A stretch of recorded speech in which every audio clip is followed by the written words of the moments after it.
Bismillahirrahmanirrahim. Pembahasan kita kali ini adalah membahas tentang ketentuan dari lafadz ghairu. Lafadz ghairu ini seringkali kita temukan di dalam kalam Arab. Lalu apakah status daripada lafadz ghairu ini? Yang pertama, lafadz ghairu ini termasuk dari isim nakiroh, artinya maknanya masih umum. Dan di sini ghairu juga termasuk dari isim yang mu'rab. Jadi huruf akhirnya dapat berubah sesuai dengan perubahan amil yang memerintah. Kemudian yang kedua, ghairu ini termasuk dari isim mubham, yaitu kalimat isim yang pengertiannya kurang jelas dan masih membutuhkan sarana lain agar menjadi jelas. Manakala kita katakan lafadz ghairu saja, di mana lafadz ghairu ini dapat bermakna selain atau juga dapat memiliki makna yang lain. Ketika kita mengatakan selain, maka yang dimaksud dengan selain ini masih belum dapat kita pahamin. Dan maknanya dapat kita pahamin manakala lafadz ghairu ini disandarkan kepada kalimat yang lain. Katakanlah ghairu khalidin, maka maknanya di sini dapat kita pahamin bahwa yang dimaksud di sini adalah selain Khalid. Dengan demikian, maka posisi daripada ghairu ini selalu dimudhofkan pada kalimat yang lain. Jadi pasti posisinya selalu dimudhofkan kepada kalimat yang lain. Sehingga di sini mudhof ilaihnya pastilah berupa kalimat isim. Tidak akan pernah berupa kalimat fi'il ataupun kalimat huruf.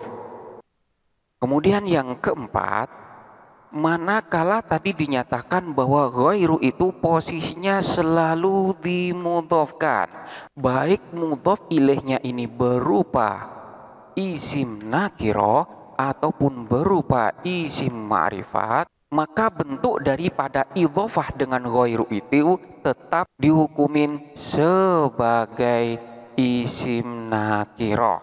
Sebagaimana kita ketahui, manakala isim nakiro ini dimudhofkan kepada isim ma'rifat, maka status daripada isim nakiro itu nantinya akan berubah menjadi ma'rifat. Jadi yang pada asalnya memiliki makna umum, setelah dimudhofkan kepada kalimat yang memiliki makna khusus, maka yang umum itu nanti statusnya akan berubah menjadi kalimat yang memiliki makna khusus.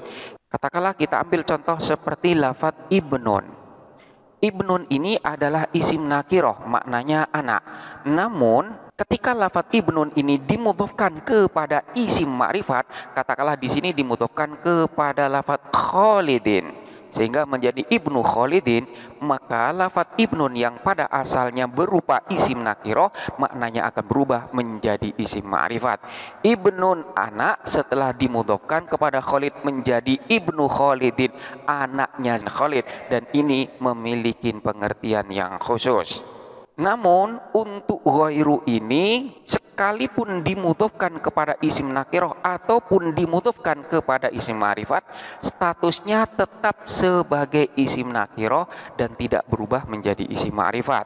Kita ambil contoh seperti lafadz ma ra'aitu ghairaka. Ma ra'aitu, tidak melihat siapa saya, ghairaka, kepada selain kamu. Selain kamu aku tidak melihat. Selain kamu ini tidak dapat ditentukan terhadap satu orang tertentu. Bisa jadi yang selain kamu itu adalah Ahmad ataupun Muhammad ataupun Khalid dan lain sebagainya. Jadi pengertian yang terkandung di dalam lafadz ghairaka di sini masih tidak dapat ditentukan, artinya masih mengandung makna umum. Atau di sini dimudhofkan kepada isim zahir seperti lafadz ma ra'aitu ghaira Khalidin. aku tidak melihat ghairu Khalidin kepada selain Khalid. Siapa selain Khalid ini? Terkandung banyak orang, baik laki-laki maupun perempuan.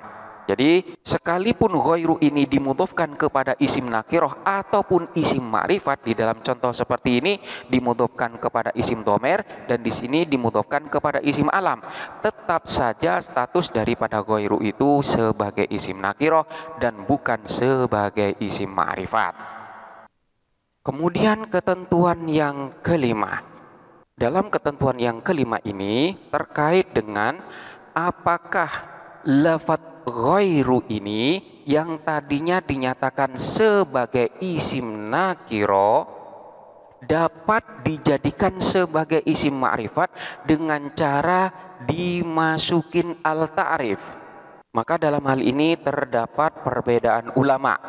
Yang pertama, dan ini adalah menurut pendapat jumhur ulama, mereka menyatakan bahwa karena posisi daripada ghairu itu selamanya dimudhofkan baik secara lafzi ataupun secara takdiri.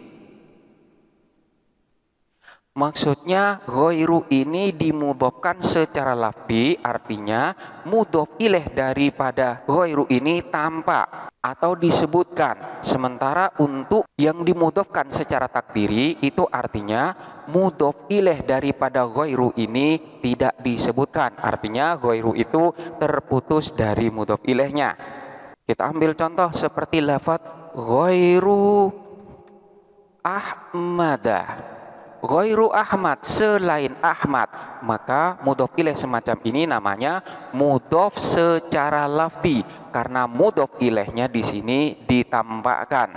Sementara manakala mudhof ilaih secara takdiri, artinya di sini mudhof ilaihnya tidak disebutkan sehingga terputus pada lafadz ghairu saja yang statusnya sebagai mudhof.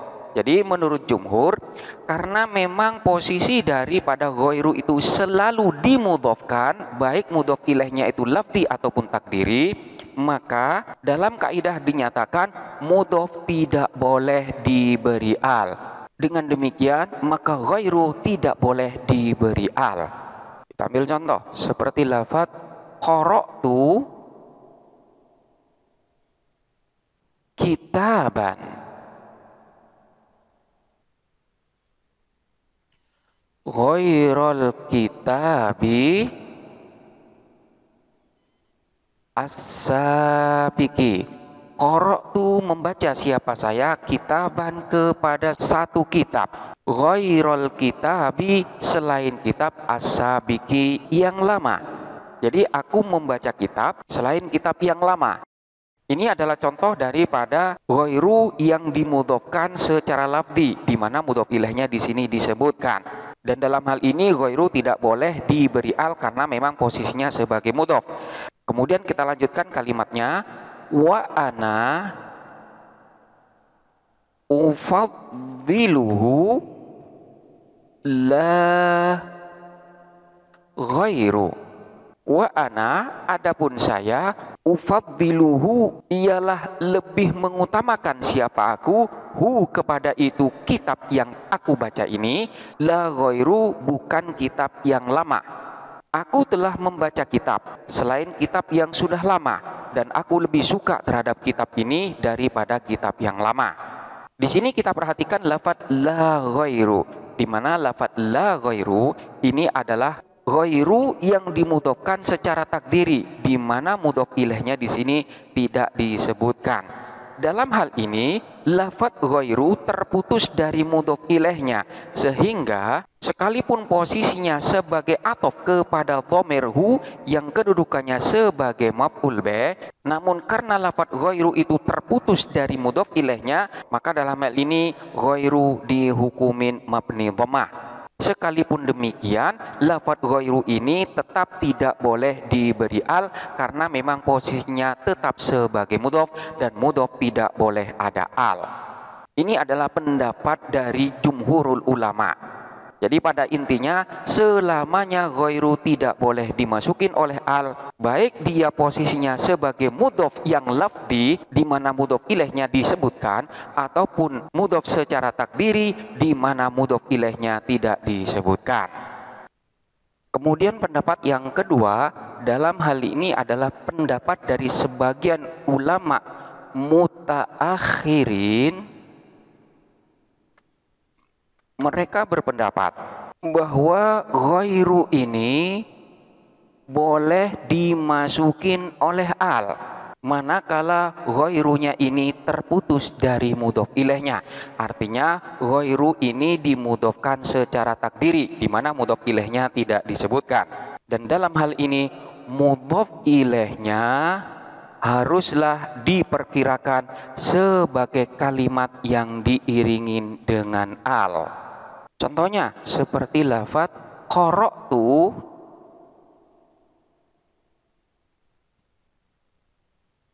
kitabal fiqhi la al-ghaira. Qara'tu membaca siapa saya kitabal fiqhi kepada kitab fikih la al-ghaira, tidak kitab yang lain. Aku membaca kitab fikih, tidak kitab yang lain. Di sini kita perhatikan lafaz al-ghaira. Di mana lafaz al-ghair di sini karena posisinya sebagai mudhof yang terputus dari mudhof ilaihnya, maka menurut pendapat sebagian ulama mutaakhirin di sini boleh dimasukin oleh al. Dan dalam hal ini i'rabnya adalah mengikuti kepada kalimat sebelumnya yang nasab sebagai maf'ul bih. Jadi lanya di sini adalah huruf athof dan lafaz al-ghair di sini ma'tuf kepada lafaz kitab yang sama-sama dibaca nasab. Jadi berbeda dengan pendapat yang pertama di mana manakala ketika terputus daripada mudhof ilaihnya maka ghairu dimamnikan dhammah. Namun untuk pendapat yang ini ketika sudah dimasukin oleh al maka di sini hukumnya dimu'rabkan dan tidak dimabnikan. Di sini menurut pendapat sebagian dari ulama mutaakhirin keberadaan daripada al yang ada pada lafaz al-ghairu ini adalah sebagai ganti daripada mudhof ilaih yang berupa dhamir di mana makna dhamir ini kembali kepada lafaz sebelumnya. Jadi di sini pada asalnya adalah la ghairahu. Qara'tu kitabal fiqhi la ghairahu. Saya membaca kitab fikih la ghairahu, bukan selain kitab fikih. Di mana mudhof ilaihnya di sini berupa dhamir yang maknanya kembali kepada lafaz kitabal fiqhi. Selanjutnya ketika dhamir hu ini dibuang, maka makna daripada hu ini digantikan dengan al, di mana alnya di sini adalah al lil ahdi dzikri, yaitu al yang berfungsi untuk menjelaskan bahwa pengertian daripada lafaz al-ghairu di sini telah diketahui karena ada petunjuk dari lafaz sebelumnya. Jadi saya membaca kitab fikih la al-ghaira, tidak selain kitab fikih. Untuk penjelasan tentang al-lil ahdi dzikri bisa lihat pada pembahasan sebelumnya. Jadi untuk ketentuan yang kelima, apakah lafaz ghairu ini dapat dimasukin oleh al? Maka jawabannya bisa tidak dan bisa boleh. Menurut pendapat jumhur ulama tidak boleh selama-lamanya, namun untuk pendapat dari ulama mutaakhirin itu boleh-boleh saja. Kemudian ketentuan yang keenam, manakala lafaz ghairu ini berkedudukan sebagai na'at, maka ghairu ini tidak berfungsi sebagai ta'yin, yaitu tidak berfungsi untuk menentukan atau mengkhususkan makna yang ada. Sebagaimana kita ketahui, salah satu fungsi daripada na'at itu adalah sebagai ta'yin.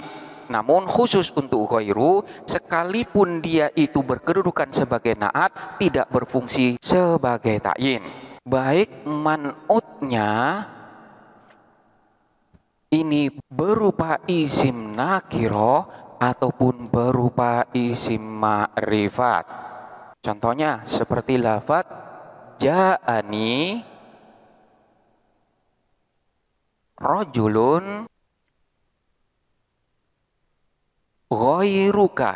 Ja'a datang ni kepadaku rajulun siapa seorang laki-laki ghairuka yang selain kamu. Laki-laki yang selain kamu datang kepadaku.